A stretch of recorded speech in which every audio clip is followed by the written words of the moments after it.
kita menjelaskan. Yang kita perlukan apa? Merubah anak kita. Merubah anak kita. Bagaimana kita merubahnya? Kalau kita perhatikan. Sebelum kita merubah, kita perhatikan dulu. Apa yang membuat dia dibully? Kenapa kok dia memegang ataupun bermain dorong-dorongan sehingga anak itu terjatuh? Karena refleks tangannya. Karena refleks tangannya. Dan dia tidak pernah tahu kekuatan tangannya. Seberapa besar dia mendorong. Untuk jatuh atau tidak tahu. Cuman dia hanya menjaga tetapi kemudian dia mendorong. Padahal dia nggak punya niatan untuk mendorong. Saya yakin itu. Ketika dia main korek atau dia melempar satu benda, dia nggak sengaja melempar tapi kemudian kena kaca dan terjatuh.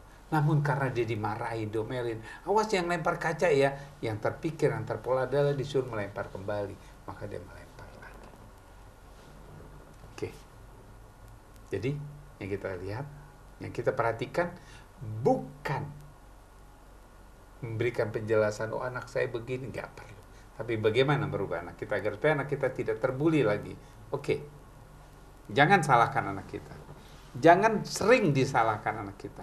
Duduk salah, megang itu salah, naruh benda salah, melakukan sesuatu selalu disalahkan.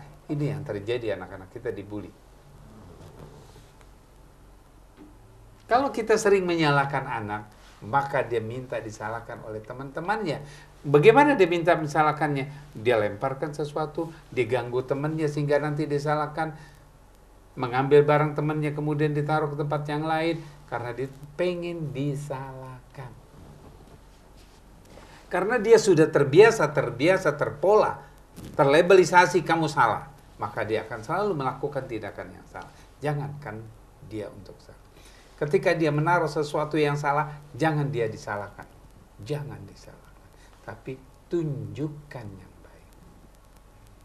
Ketika dia belajar, bukan. Saya sering kali kepada seorang pendidik nanti yang mendidik, kalau anak dia menulis salah, jangan disalahkan. Tapi tunjukkan yang benarnya.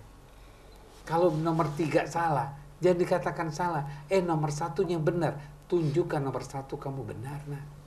Nomor 1 benar. Ketika dia sudah merasa bangga dengan nomor 1 yang benar, maka yuk kita perbaiki nomor 2. Yuk nomor 3 yang salah tersebut, yuk kita buat lagi agar supaya bisa lebih benar seperti nomor 1. Dia yakin untuk bisa membenarkannya. Bukan menyalahkan, bukan mencari salah, bukan menunjukkan kesalahan, bukan. Menunjukkan yang benar agar yang salah bisa diperbaiki. Oke, itu yang pertama, jangan suka menyalahkan. Yang kedua, kita sering melarang. Megang itu nggak boleh.